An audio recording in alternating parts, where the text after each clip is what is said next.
Bom dia, minha amiga. Bom dia, meus amigos. O pessoal tá meio devagar hoje, né, minha amiga? Mas não dá nada não, cara. A gente não tem nada a ver com isso. Vamos lá? Vamos para cima? Bom dia, minha amiga. Seja muito bem-vinda aqui à minha casa. Minha câmera parece que tá travando, né? Deixa eu ver aqui o que tá acontecendo. Isso, pronto. Parece que tá meio travando aqui a internet, mas não dá nada não, tá? O que acontece? Vamos ao de hoje, né, cara? O de hoje, é... deixa eu ver aqui. O de hoje que eu preparei foi o seguinte, ó. Eu tenho aqui fiz o vídeo, né, inicial, o vídeo que você provavelmente assistiu, se não assistiu vai poder assistir mais tarde. O vídeo inicial de... Opa, deixa eu desligar o WhatsApp aqui, que senão fica incomodando aqui. Vamos lá, meu camarada, vamos comigo aqui. Seja muito bem-vindo, bom dia. Bom dia, bom dia.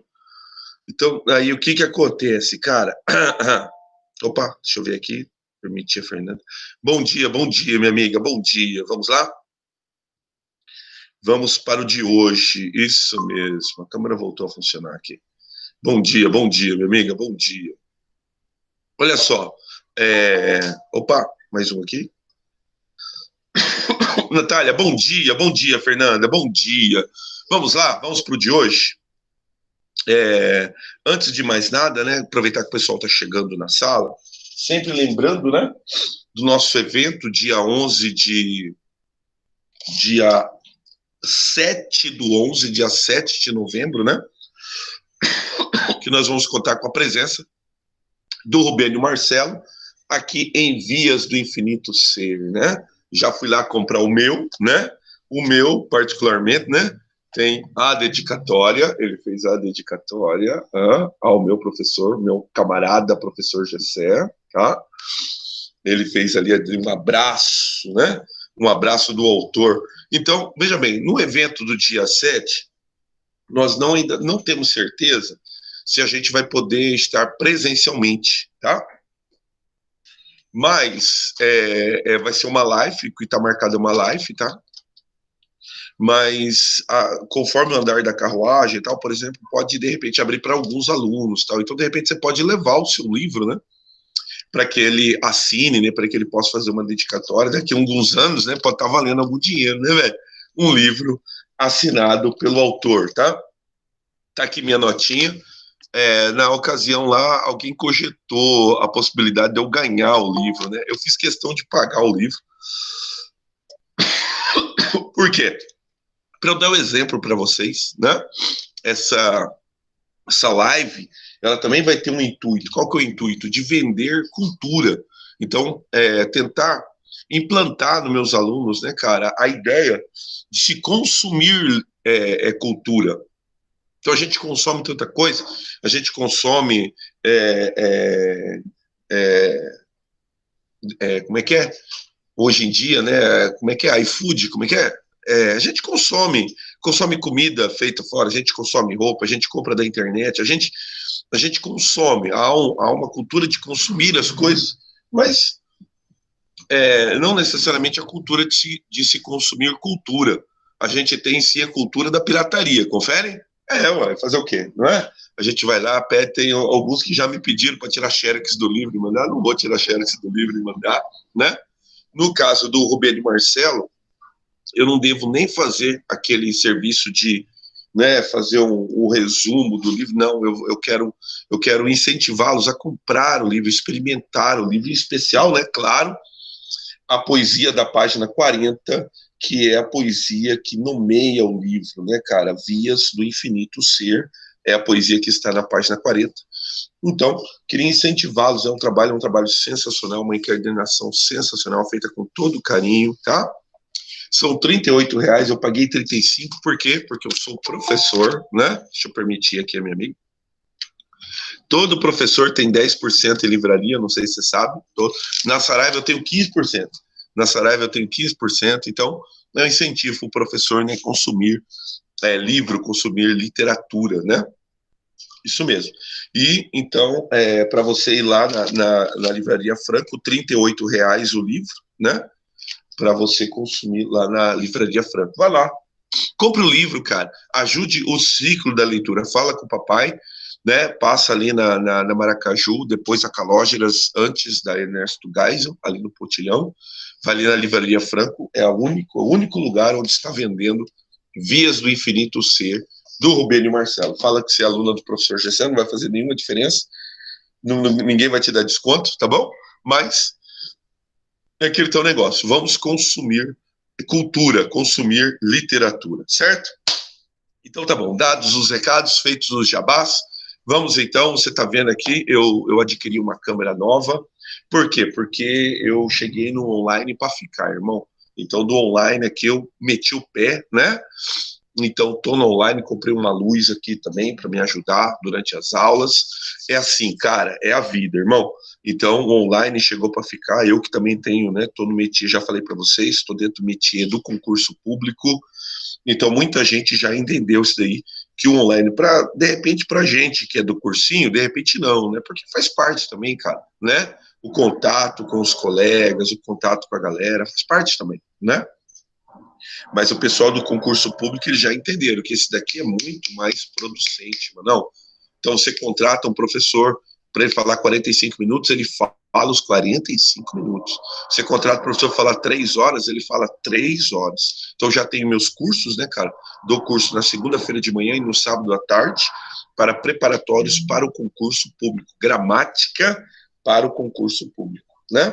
Isso mesmo.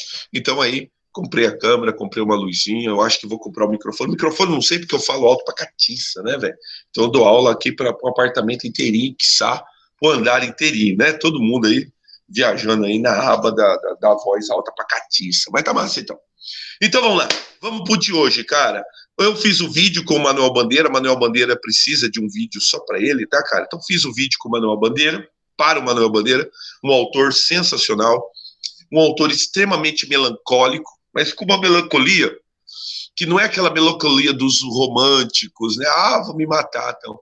É uma melancolia que ela, na verdade, ela faz, ele faz troça, né? Faz sarro, faz piada com nossa condição efêmera, né? Com a nossa condição, aquela condição, eu até anotei em algum lugar, aquela condição inefável, né? De estarmos a todo momento por um fio, né? Estamos a todo momento por um fio, você não sabe, mas de repente Deus o livre, né? Ontem o Deus Todo-Poderoso te livrou de um acidente, então a gente está andando na rua e de repente capota um carro, rola um carro para cima da gente, é uma questão inefável, né? A gente está a todo momento por um fio, né? E Manuel Bandeira, ele tem um caráter bem peculiar, porque quando ele tinha 18 anos, ele foi diagnosticado de uma pneumonia, naquele tempo, né, ciência e tal. O médico falou que ele tinha algumas semanas de vida, ele foi desenganado, né? Então, quer dizer, o que acontece com uma pessoa que aos 18 anos é desenganado, né? Então, ele vai levando a vida, meio assim, faz letras, tenta fazer arquitetura, não termina, né? Arquitetura, só termina letras, né? E o que pode, por exemplo, alguém que é desenganado pelos médicos, como é que ele vai encarar a vida, né? Então, eu quero lembrá-los que Manuel Bandeira morreu aos 82 anos. Né? Eu brinquei com a minha esposa, eu quero que alguém, né, também me desenganar, né, vai me desenganar da mesma forma, né? Eu quero encontrar esse médico, né? Não, você vai morrer daqui a uma semana, eu ganho mais 60 anos de vida, né? Assim foi o Manuel Bandeira. Então, ele sempre com essa condição, eu sou mais fraco, eu sou menor, eu sou coitadinho, eu a qualquer momento eu vou morrer, né? E demorou até os 82 anos para morrer, né? Esse foi Manuel Bandeira. Então, separei agora o momento para falar desses dois, né? Desses dois pontas de lança, né, cara? Oswald de Andrade e Mário de Andrade. Vamos falar a respeito deles, rapidinho? Então vamos lá, modernismo no Brasil, a poesia de Oswald e o Papa do modernismo, que foi assim considerado o Mário de Andrade, tá?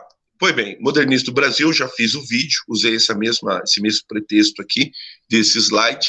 O modernismo do Brasil, ele é dividido em fases, por quê?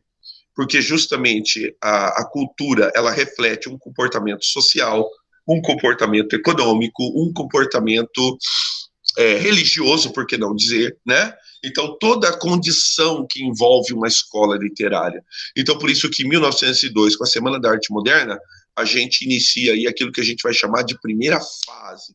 Alguns autores chamam de geração romântica, eu costumo chamar de fase, que é para não confundir com as gerações românticas, primeira geração, segunda geração e terceira geração. Neste caso aqui, a primeira fase modernista, né, de 1922 a 1930. A segunda fase, de 1930 a 1945. Por quê? Porque você que é um bom estudante de história, né, coincide com a Era Vargas, tá bom? Então, coincide com a Era Vargas. E depois, o final da Era Vargas, 1945, nós temos a poesia de 45, a terceira geração modernista, que daí alguns marcam até 1964, com o advento da ditadura militar. E a partir da ditadura militar, e pasmem vocês, até os dias de hoje, a gente não tem um marco necessariamente, a gente chama de literatura contemporânea, tá bom? Muito bem, em 22, com a Semana da Arte Moderna, o que nós herdamos? Nós herdamos, né, vamos dizer assim, esse modernista xiita, radical, né? Então, que vai buscar o quê? A liberdade da arte, o rompimento com a sintaxe, a valorização da literatura brasileira e a liberdade formal, recheada de muito sarcasmo, muita ironia, e também na pessoa do Mário de Andrade, né? Muita mitologia. O que acontece é que cada um vai ter uma maneira de encarar a respeito disso. A respeito dessa primeira geração, o Manuel Bandeira encara com uma melancolia, né? Uma melancolia típica e própria do Manuel Bandeira. Já o Oswald de Andrade, vamos começar a falar deles? O Oswald de Andrade encara com um determinado sarcasmo, uma determinada ironia, uma determinada piada, que reflete até o jeito que o camarada viveu, né? Ele, o camarada que viveu assim, né, irmão? Aos 100%, aos 180 por hora, né? Teve várias mulheres, vários filhos, né? Então, é uma pessoa sempre assim, conturbada, tanto da vida relacional dele com os amigos, tal, como também assim foi na literatura. Assim, ele sacudiu o mundo, né, estando ele à frente da Semana da Arte Moderna. Volto a dizer para vocês, a gente não sabe ao certo de quem foi a ideia, a gente só sabe que o Oswald de Andrade esteve sempre presente, assim como o Mário de Andrade, assim como Graça Aranha, assim como Menotti Del Pitta, estiveram sempre envolvidos, né, nessa Semana da Arte Moderna. E aí, o Oswald, ou melhor, o Mário, aí talvez um dos mais comedidos dele, né? Talvez assim como o Manuel Bandeira, também é um dos poucos que não eram burgueses, né? Ele não era burguês, ele não vinha de uma família rica, vinha de uma família pobre, né? Então ele consegue a condição dele com muita luta, a condição de professor, queria ser musicista, né? Vamos falar a respeito dele. E aí o que ele faz? Ele mergulha de uma mitologia brasileira.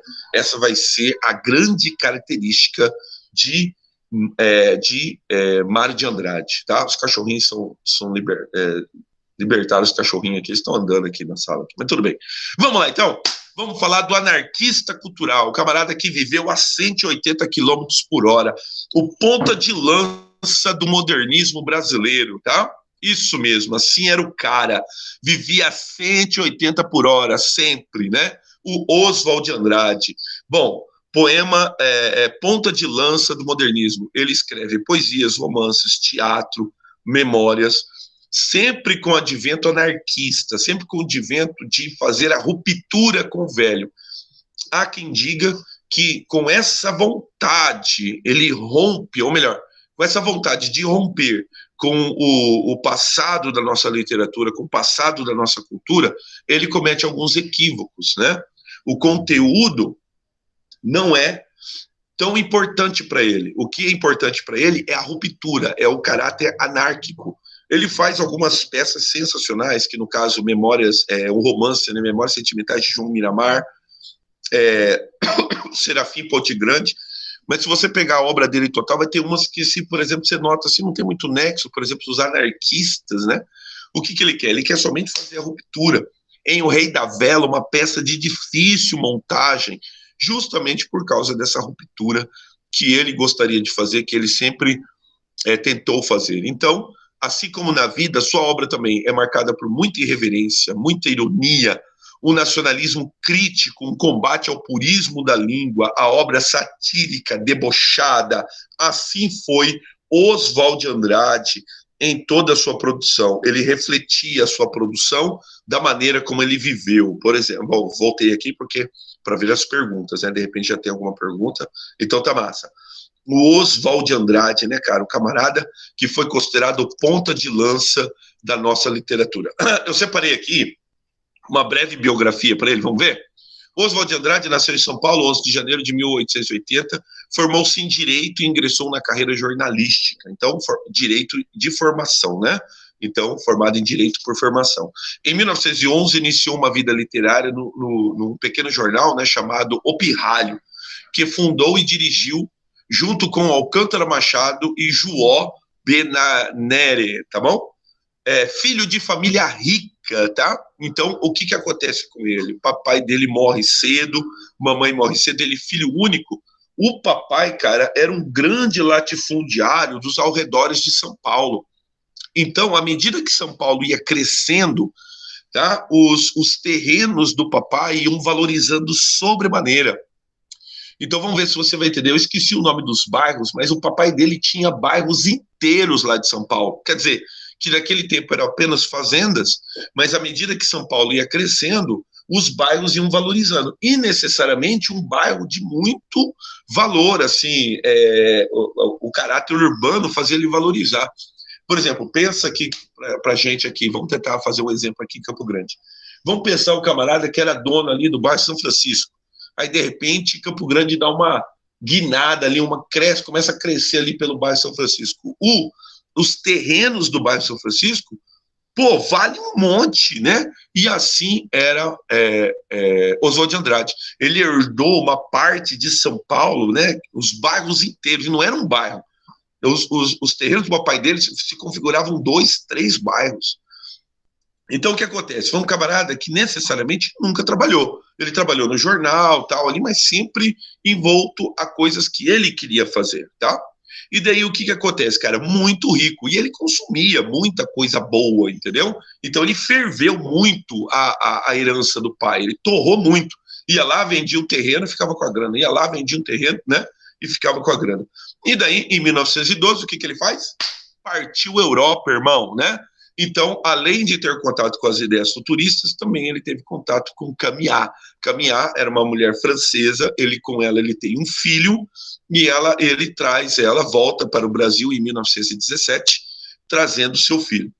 A história que diz que, claro, você vai ver que ele teve várias mulheres, mas a história é que ele nunca traiu essas mulheres, sabe?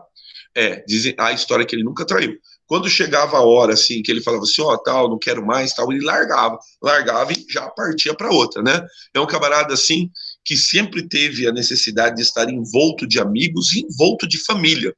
Então, ele fez filhos, né? Teve 4 filhos no total, teve, eu acho que 7 esposas, um lance assim, sempre envolto em relacionamentos conturbados. Em 1917, volta para São Paulo. Nesse mesmo ano, em sua coluna no Jornal do Comércio, defende Anita Malfatti das críticas de Monteiro Lobato. Só que eles não tinham ainda a relevância, entende? Monteiro Lobato, sim, era alguém de muita relevância no cenário cultural. Mas e quem faz isso é tanto Oswald de Andrade como Mário. Nesse mesmo ano, esse ano é muito prolífico, cara. 1917 é o ano que ele volta, né, para o Brasil, é o ano que a Anita Malfatti faz a exposição dela aqui em São Paulo. E daí, o que acontece?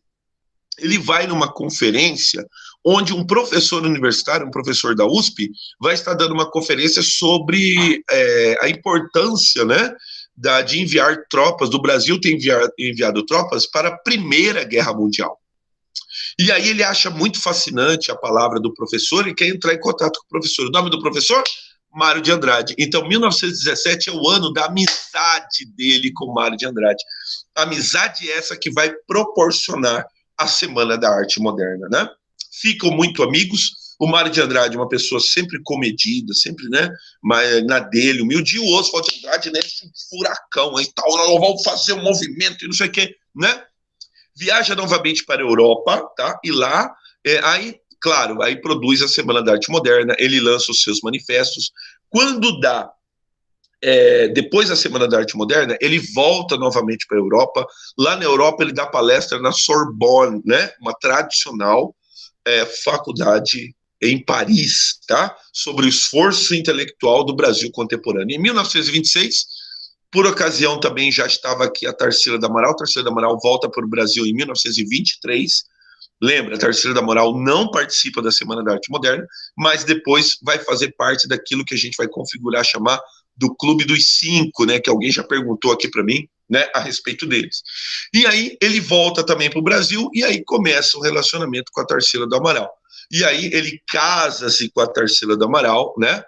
E aí os dois, talvez o casal coqueluche de São Paulo, né? Todo mundo queria convidar Tarsila do Amaral e Oswald de Andrade, né, para um jantar, uma delicateza ali, um negócio ali, a minha cerimônia aqui, meu cafezinho da tarde. Então eram pessoas que frequentavam a alta roda. Então ele é um camarada que gastava muita grana, vivia tanto na alta roda de São Paulo como na alta roda de Paris também, né? Então, por exemplo, a esposa dele, a primeira esposa, a Caminhar foi viver na Suíça. Ele sustentava a mulher e o filho na Suíça, para você ter uma ideia, irmão. Suíça é um país, sempre foi um país caro. Então ele sustentava lá a família. Então, o camarada que sempre torrou dinheiro. E aí, só para dar uma amostra para você do que é esse furacão, né? Eu falei que ele nunca traiu as mulheres, mas traiu sim, né, cara? Dizem que não. Dizem que a Tarsila do Amaral também já estava saindo do relacionamento, já estava se envolvendo, né, com um médico que depois ela vai casar e depois ela vai constituir família, ter filhos e tal, um médico psiquiatra. Mas só que quando o relacionamento já estava no fim, eles resolveram adotar. Olha a loucura, resolveram adotar uma criança. Que maravilha, Manão. Eles vão adotar uma menina chamada Patrícia Galvão, por nome Pagu. Eu vou chutar aqui, quantos anos tinha a menina aí? Quem que vai me falar? Quem que vai chutar aí? Quantos anos tinha a menina quando eles adotaram a menina? Quem que vai chutar aí? Chuta aí, chuta aí. Chuta aí, só para mostrar que vocês estão acordados aí. Quantos anos tinha a menina quando ele adotou a menina? Vai, velho, chuta aí. Quantos anos tinha a menina? Eu não vou parar de perturbar você enquanto você não falar. Chuta aí. Quantos anos tinha a menina quando eles, não sei, não faço ideia. Não, ô Mariana, chuta aí. Adotou a menina. Quantos anos a menina tem? Vamos lá, chuta aí. Um casal de alta roda, um casal badalado, tal, vivia em festas, etc, tal, uma vida social efervescente, tal. 9? 10? Ah, vai, quem dá mais? Quem dá mais? Quem dá mais? Eu vou digitar aqui para você pasmar aí. 16. Tá, que é isso, entendeu? Quer ver? Vou digitar aqui para você cair de costa aí, tá? Cai de costa aí, cai de costa. E aí, você pode imaginar o que acabou acontecendo, né? Eu preciso contar o resto? Acho que eu não preciso contar o resto. Esse era o Oswald, entendeu? E também um pouquinho da Tarsila, né? Os dois muito loucos, irmão, muito doido. Se os caras cheiravam, fumavam, eu não sei, cara. Isso eu já não sei dizer. Mas que os dois eram muito loucos, isso mesmo. 18 anos tinha Pagu. E eles andavam com essa Pagu, vai com a Pagu pra lá e vai com a Pagu pra cá. E aí dizem que a Tarsila do Amaral também já estava saindo do relacionamento. E aí o relacionamento, ele termina quando, claro, Tarsila do Amaral chega em casa e o papai ficou com a filhinha, ele foi dar banho na filhinha. Ai, meu Deus do céu, ela encontra o Oswald, né, com a Pagu, né, e aí tal, foi um escândalo na cidade de São Paulo, e aí o que acontece? Tarsila do Amaral vai, né, com o seu relacionamento com o seu médico, o seu psiquiatra, e o Oswald, ele oficializa o relacionamento dele com a Pagu. Ele tem um filho, né? Também tem um filho com a Pagu. Pagu é altamente envolvida com o Partido Comunista e tal, né? Isso mesmo. E eles permanecem juntos até 1945. Depois ele tem mais outro casamento, né? Outros casamentos aconteceram na vida dele, se não me engano, acho que foram 7, tá? E em 1936 casa-se com a poetisa Julieta Bárbara, em 1944, tá? Tá. E em 1944 com Maria Antonieta, que foi a última mulher dele, tá? Com quem teve 2 filhas após Após longa doença, Oswald faleceu em São Paulo em 22 de outubro de 1954. E dizem que morreu pobre, tá? Pobre, sem amigos, porque a Semana da Arte Moderna ela foi uma efervescência. Só que depois, cara, quando da década de 30, década de 40, esses camaradas são praticamente esquecidos. Tanto o Mário de Andrade morre mais cedo, tá? E o Oswald de Andrade, né? Tanto que dizem que daí o Mário de Andrade, ele tinha o Oswald, ele tinha uns lances assim, por exemplo, que ele não gostava de perder discussão, tá? E aí, ele entrou numa discussão assim sobre a música fala o nome do cara lá, do grande nome, o grande maestro brasileiro que participou da Semana da Arte Moderna, fala o nome dele. Agora me fugiu o nome dele. Houve uma discussão sobre a música do camarada, né? Do Villa-Lobos, obrigado, do Villa-Lobos. Houve uma discussão num bar. E aí, eles foram filiados ao Partido Comunista. Não foram sim. Aí Pagu, né, que era totalmente envolvido, e o Oswald também filiado, também filiou-se ao Partido Comunista. Deixa eu contar esse episódio. Aí o que acontece, cara? Eles estavam numa discussão e aí ele lançou uma opinião sobre a música, né, do Villa-Lobos. E aí os caras lá, não é assim, não sei, para ele não perder a discussão, olha o que ele falou. Falou, não, cara, o Mário de Andrade já falou, o Mário de Andrade concorda comigo. E quem é você para discutir com o Mário de Andrade? O Mário de Andrade é professor de História da Música. O Mário de Andrade era professor de História da Música. Né? Eu falei, não, o Mário de Andrade concorda comigo. Tal. E meio que acabou a discussão, ficou meio assim, tal. Pô, o Mário de Andrade acha isso, né, do Villa-Lobos e não sei o quê.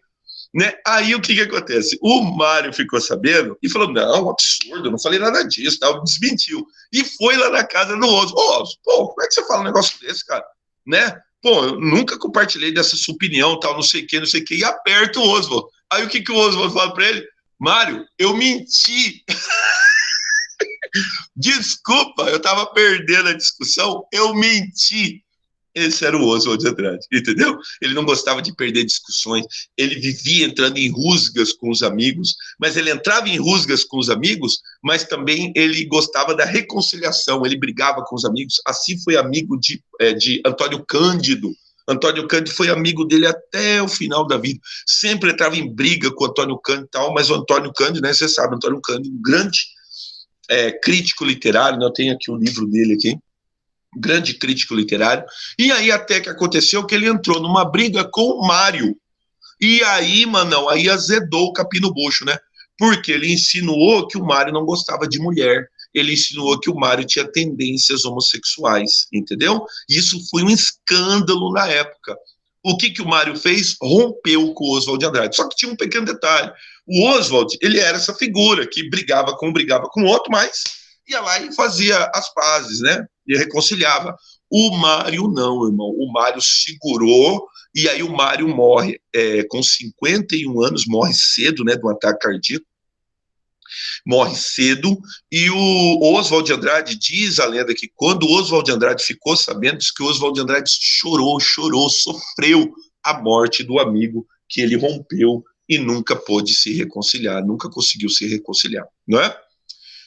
Diz Antônio Cândido, numa conferência, que quando Oswald de Andrade estava próximo da morte, sem amigos, sem dinheiro, uma vez perguntaram para ele, mas aí os terrenos do seu pai, pelo amor de Deus, seu pai deixou manter.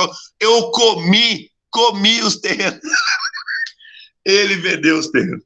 Aí vendeu os terrenos e comeu para sustentar a vida dele. Quem acabou sustentando foi o pai da Maria Antonieta, né? O pai que sustentou, que era um camarada rico, né? O Dacmin, né? E aí ele com suas duas filhas tal. E aí o que acontece? Ele manda chamar o Antônio Cândido. Antônio Cândido, chega aí tal. Aí ele falou para Antônio, eu quero que você registre o que eu vou falar. Mário de Andrade foi o grande nome da literatura brasileira, do modernismo. Mário de Andrade foi o grande nome da Semana da Arte Moderna. A obra de Mário de Andrade, o Macunaíma, é a maior obra do modernismo. Escreve e fala que fui eu que falei. Fala que eu gostaria de ter escrito Macunaíma, mas quem escreveu foi Mário de Andrade. Tá bom? E aí, dizem que semanas depois, aí veio a falecer Oswald de Andrade, esquecido, pobre, entendeu? Atolado em dívidas, tá bom? Sustentado pelo sogro, tá? Assim morreu Oswald de Andrade. Para você ter uma ideia, eu separei alguns traços. Aqui o conjunto das obras, tá? Os Condenados, que foi aí talvez um dos maiores furos dele, né? Por quê? Porque ele queria ser anárquico, ele queria só romper. Já a Memórias Sentimentais de João Miramar, né, tem aí todo um fundo na cidade de São Paulo, o livro já com uma projeção melhor, foi tema, inclusive, da UFMS durante um tempo. E aí, claro, os manifestos, né, o Manifesto da Poesia, o Manifesto Pau Brasil Poesias, e depois Estrela do Abismo, esse aí eu não li. Primeiro caderno de poesia do aluno, aí eu vou mostrar algumas poesias aqui para você. Aí o Manifesto Antropófago, tá? Serafim Pontegrande, que é um livro muito louco, né? É um livro muito louco que termina com um caderno de receitas organizados alfabeticamente, mas que termina na letra L. Então é um negócio muito doido, tá? Mas também é um livro muito emblemático desse modernismo. O Homem e o Cavalo, peça de teatro, O Rei da Vela, que dizem que é uma peça de difícil montagem, né? A Morte, né? Marco Zero, Arcádia, Ponta de Lança, ensaio, Marco 02, A Crise Filosófica Messiânica, O Rei Floquinhos, peça de teatro, O Homem Sem Profissão, Memórias, e depois, posteriormente, mais 3 obras póstumas, tá? Ele que morre em 1955, né? 55, 54, 1954. Muito bem. E aqui, só para você ter uma ideia, como que era esse camarada, né? Que viveu do mesmo jeito como ele escreveu, tá? Olha o erro português aqui, muito famoso. Erro de português. Quando o português chegou debaixo de uma bruta chuva, vestiu o índio, que pena. Fosse uma manhã de sol, o índio tinha vestido o português. Notem que até a construção verbal, ela transgride, né? O índio teria vestido, né? Teria que ser futuro do pretérito, né? Ele usa futuro do presente, então é um negócio meio... Também ele transgride, inclusive, a gramática, né? Nesse sentido, né? O paralelismo verbal. Para dizer milho, dizem mio. Para fazer, para melhor, dizem mió. Para pior, pió. Para telha, dizem teia. Para telhado, dizem telhado. E vão fazendo telhados, né? Relógio, as coisas são, as coisas vêm, as coisas vão, as coisas. Você vê que ele refletiu na vida o que ele foi na sua obra, tá? Minha terra tem palmares onde gorjeia o mar. Os pássaros daqui não cantam como os de lá. Esse gorjeia aqui está corrigido aqui, o corretor, desgraçado corretor ortográfico, corrigiu, tá? Ele escreveu gorjeia com G, tá bom? Justamente para subverter a gramática. Fez de propósito, tá? Não cantam como os de lá. Não permita a Deus que eu morra sem que eu volte para São Paulo, sem que eu veja a Rua 15 e o progresso de São Paulo, né? Há quem diga que se os modernistas vissem São Paulo hoje, eles ficariam abismados, né? Por quê? Porque eles sonharam o que São Paulo é hoje, essa cidade efervescente, essa cidade enorme, esse país quase dentro de outro país, dentro de um estado e dentro de um país, né? Que é São Paulo. São Paulo reflete a grandeza que tem o Brasil, né? São Paulo é grande, São Paulo é cosmopolita, tudo acontece em São Paulo, né? Porque no tempo deles, São Paulo era provinciana. São Paulo, eles imaginavam uma São Paulo futurista, uma São Paulo moderna, né?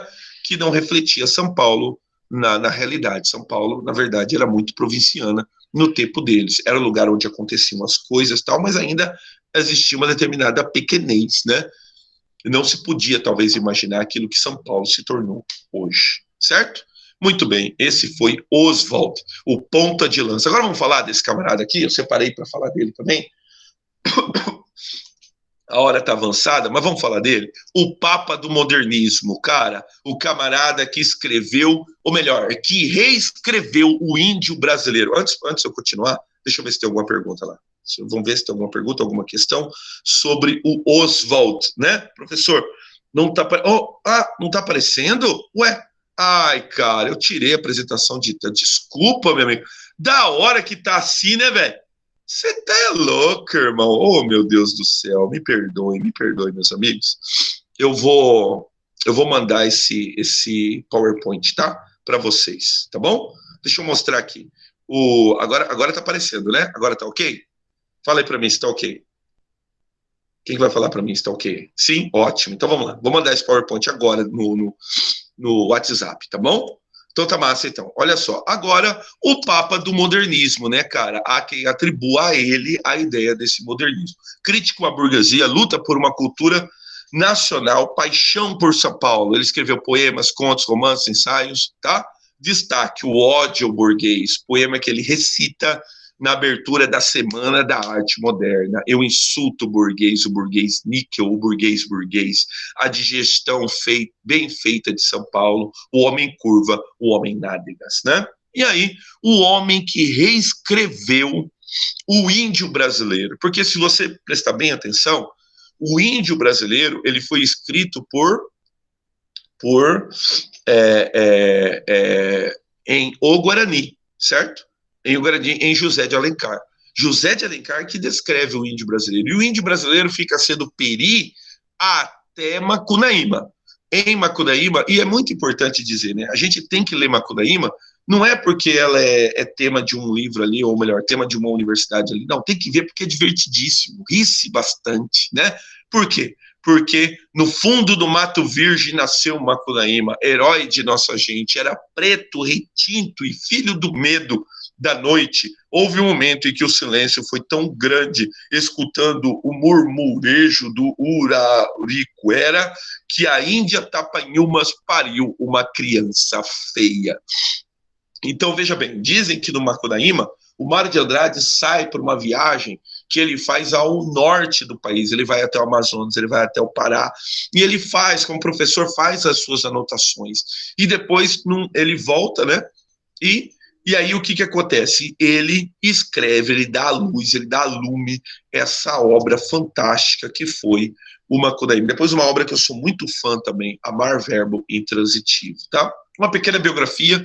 Mário Raul de Moraes nasceu na cidade de São Paulo, dia 9 de outubro de 1893, de família humilde, pobre. Mário possuía 2 irmãos e desde cedo mostrou grande inclinação às artes. Então, tanto o irmão mais velho quanto ele estudaram piano. O irmão mais velho teve um acidente aos 15 anos com um negócio de bola. Não sei direito o que aconteceu. Mas o menino morreu. Isso foi muito traumático pro caçula Mário de Andrade.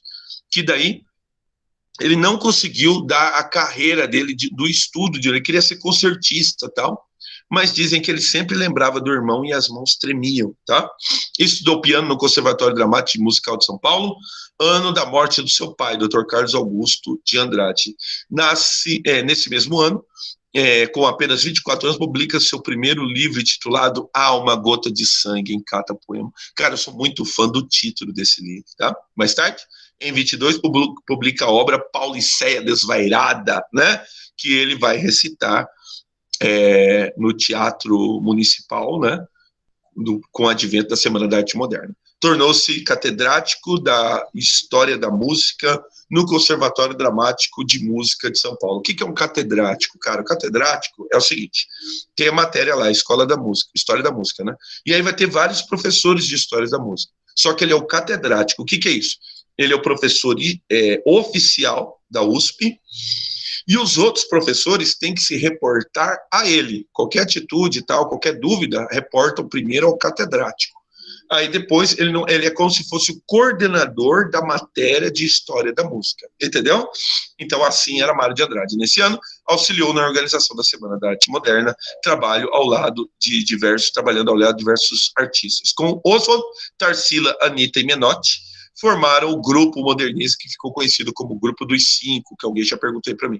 Dedicado a seu grande prazer à literatura, em 1927 publica a obra Clã do Jabuti, pautada nas tradições populares. Esse mesmo ano, publica o romance intitulado Amar, Verbo Intransitivo, que eu sou fã pra catiça, onde critica a hipocrisia sexual da burguesia paulistana. Mário foi um estudioso do folclore, etnografia e da cultura brasileira. Portanto, em 1928, publica a sua Rapisódia, a sua obra maior, Macunaíma, uma das grandes obras da literatura brasileira e, por que não dizer, da literatura universal, porque não há precedente a Macunaíma. No dia 25 de fevereiro de 1945, aos 51 anos, morre Mário de Andrade, vítima de um ataque cardíaco. Tá? Então, as obras Há uma Gota de Sangue em Cada Poema, nota, ele publicou em 1917, Paulicéia Desvairada, A Escrava que Não Era Isaura, Primeiro Andar, Clã do Jabuti, Amar, Verbo Intransitivo, 1927 e 1928, Macunaíma. Aí depois algumas obras, né? O Aleijadinho de Álvares de Azevedo, Poesias, o Movimento Modernista, o Espalhador de Passarinhos, Empalhador, desculpa, de Passarinhos, Lira Paulistana, Cantos Novos, Poesias Completas e o Banquete, 1978, tá? O Papa do Modernismo, tá? Então, falando mais um pouquinho sobre Macunaíma, a grande obra. Por que você tem que ler Macunaíma? Porque é divertidíssima, tá? Porque em Macunaíma ele conta a história desse índio feio que fala aos 7 anos de idade. E quais são as primeiras palavras de Macunaíma? Ele fala, ai, meu Deus, que preguiça. Ele fala, ai, que preguiça, né? Ele encarna, né, esse brasileiro, né, vamos chamar preguiçoso, né? E aí o que acontece? Ele tem um relacionamento com a deusa Cici, né? Da floresta, e aí a Cici da floresta aparece para ele, né? E ela concebe, perde o filho, uma coisa assim, e daí o que acontece? Ela deixa para ele o Airiquera, né? Que é uma pedra, um elemento sagrado, aquilo ali vai. E daí o que acontece? Vem um camarada da cidade grande e rouba o Ariquera. E aí o que acontece? O Macunaíma vai até a cidade, né, acompanhado dos irmãos, para recuperar. Na trajetória de ir para a cidade, ele encontra uma fonte, banha-se na fonte, sai de lá branco, branco, branco, né? O irmão dele tenta também, porque os 3 eram negros. Tenta também, mas só que a fonte, né, já não tem só o seu efeito, ele sai mulato. O outro irmão tenta também, mas daí não tem jeito, também fica negro do mesmo jeito. Então, Mário de Andrade configura-se aí as 3, né, raças que vão formar o Brasil. O branco, o mestiço, o mulato, né, e o negro. E os 3 são índios. Pois bem, ele vai até a cidade, diz que ele ficou uma semana olhando a modernidade das máquinas, né, o Macunaíma, fascinado por São Paulo, né, se envolve com prostitutas, conhece a cachaça, né? Esse é o herói sem nenhum caráter. Agora, não interprete mal, tá? Ele é um herói sem nenhum caráter, não é porque ele não tem, como é que eu posso dizer? Moral, né? Não, é porque esse herói brasileiro estava em formação, como naquela época, né? Eu acho que vocês herdaram um pouquinho disso aí, nós todos herdamos um pouquinho disso aí. O Brasil sempre parece que é o país do futuro, concorda comigo? Mas esse país do futuro nunca acontece. A gente tem coisas grandes, maravilhosas. Não, nós vamos arregaçar. Só que esse negócio de arregaçar nunca acontece. A gente continua sendo um país de terceiro mundo, tal, né? Atrasados em alguns aspectos, né? Eu fico assistindo aquele canal Space Today, que o camarada todo dia põe em posta alguma coisa lá a respeito da astronomia, de astrofísica, né? Então, eu gosto muito de estar informado, gosto muito de assistir o canal dele. E daí o que acontece? Sempre ele dá um contraponto, né? Ele que é doutor aqui, formado na USP, o quanto que o Brasil está atrasado em relação a outros países, né? No que diz respeito ao elemento de tecnologia, o elemento, por exemplo, de exploração do espaço. Até a Índia, né, tá mandando sonda para Marte, a Arábia Saudita mandando sonda para Marte e tal, e a gente atrasado aqui sobre esse aspecto, né? Então, parece sempre que a gente vai a gente vai arregaçar, o Brasil vai arregaçar. Isso nunca acontece, né? A gente tem essa. Então, o herói sem nenhum caráter é porque esse caráter está em formação. Então, o Brasil está em formação. Então, Mário de Andrade imaginava o quê? Imaginava, sim, um país grande, né? Um país que seria uma referência mundial, etc, etc. Tá? E aí, ele recupera, entre idas e vindas, ele recupera o Iraquitã, leva de novo, né, para sua aldeia, né? Então, por que tem que ler Macunaíma? Tem que ler Macunaíma porque é divertido, cara, porque é muito legal, entendeu? É assim que tem que ser, tá? Alguém tem alguma pergunta, alguma questão? Tudo bem? Tudo bem? Ótimo. Então, vamos lá. Eu vou mandar o slide para vocês. Aí eu gostaria de falar mais também sobre amar, verbo intransitivo, tá? Que é uma crítica, uma bitela de uma crítica, né, cara? Na medida que o pai vê que o menino, né, Carlos, o menino, ele não tem certeza sobre a masculinidade do menino. Então ele vê o menino assim, não tem certeza se o menino é homem mesmo, tal. Aí o que ele faz? Se fosse no tempo dele, do pai do Carlos, o pai do Carlos, o pai do Carlos, né, o avô do Carlos, o que ele fez? Fechou um prostíbulo lá na fazenda, tal, soltou o menino lá e falou, se vira. Mas ele vive em São Paulo tem todas as aparências, tal. E ele lá no clube dele, ele reparte com os amigos dele, que ele tá com medo do filho dele, né, não gostar de mulher. E aí os amigos dão para ele uma orientação, que tem uma mulher em São Paulo que ela faz esse trampo, essa iniciação sexual. Ela trabalha como governanta alemã, é uma mulher alemã, e você pode contratar a mulher e ela faz esse serviço, ela dá iniciação sexual para meninos, né? E aí ele vai atrás dela. Esse filme que vocês estão vendo aí, o Encarte, é o filme que já começa o pai do Carlos fechando um contrato com ela, tá? E aí fica toda aquela questão, por que ela faz isso? Ela faz isso porque ela acha os brasileiros inferiores, ela brinca com os brasileiros, tá? Poderia ter uma visão romântica, né? Não, ela faz isso porque o pai dela, né, tá doente lá na Alemanha, coitadinha. Não, ela faz porque ela acha os brasileiros inferiores mesmo, né? E daí o que acontece? Contrata-se a governanta, a Florai Elza, né? A senhora Elza. E aí ela chega para dar aula, tanto para o Carlos quanto para as irmãs. Para as irmãs, ela dava aula de alemão mesmo, entendeu? E para o Carlos tinha todo o jogo de sedução, até que ela seduz o menino, inicia o menino sexualmente, né? Quando tá tudo pronto, a mãe meio que desconfia, o pai conta pra mãe, não, isso aí é o que o pessoal rico faz, tal, eu contratei ela pra isso. A mãe fala, mas todo mundo faz? Todo mundo faz. Então, justamente para mostrar essa hipocrisia, né, da vida em aparências, eu faço as coisas porque todo mundo faz, então é moda, né? Tal, né? Talvez comparar isso daí, foi aquele casal, eu não vou saber o nome, aquele casal que adotou a criança e mostra nas redes sociais a criança, só que daí descobriram que a criança tinha autismo. O que o casal faz? Devolve a criança. Isso é de uma crueldade, né, cara? Então, por que adotou a criança? Para aparecer nas redes sociais, para ter, né? Como é que eu vou dizer? Aquele negócio, né, de curtir, aquele negócio, né, de aparecer na rede social. Então, é uma crítica que até hoje, né, ela reverbera. Até hoje a gente consegue ouvir a crítica do Mário de Andrade. Fechou? Pois bem, então, olha só, fica aí com vocês a sugestão, tem que ler o livro, cara, o livro é sensacional, tá? Vamos fazer pelo menos um exercício? Pelo menos um exercício, tá? Me acompanha aqui. Diz lá a respeito do Mário de Andrade, são características da linguagem de Mário de Andrade, exceto Mário de Andrade empenhou-se em criar a língua brasileira. Tal missão faz parte do projeto nacionalista de Mário, no qual a linguagem literária seria um importante critério da brasilidade. Correto, cara? Então, o que ele faz? Ele era adepto do tupi, então ele colocava tupi nas suas obras e assim por diante. Letra B.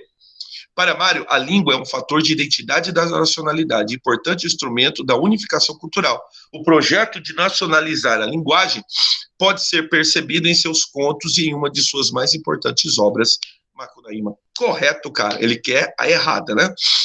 Mário propôs uma nova linguagem poética baseada no verso livre, nas rupturas sintáticas, nos flashes cinematográficos, nos neologismos, na ilusão e na fragmentação. Correto, cara. Letra D. Por meio de uma linguagem debochada, irônica e crítica, Mário satirizava os meios acadêmicos e também a burguesia, estabelecendo uma profunda ruptura em relação à cultura do passado. Não, esse daqui você pode colocar, é uma característica do Oswald, não é uma característica do Mário, tá? Foi bem, então? Tudo certo? Olha só, falei mais que a minha boca, e agora já vai começar a aula do Zaquim, não quero atrapalhar vocês, tá bom? Eu vou mandar agora esses slides, tá? Mil perdões por não ter soltado o slide no começo, falta de habilidade minha, tá bom? Tá ok? Aí, semana que vem, na minha aula gravada, eu falo sobre Raul Bop, Menotti Del Pitta, tá bom? Todos os camaradas que compuseram essa primeira fase, mas só que eles não cabem aqui para falar junto com o Mário de Andrade e Oswald de Andrade, né, cara? Que foram verdadeiras, como é que eu vou dizer, cara? Verdadeiras pontas de lança, né, desse modernismo brasileiro. Tudo bem?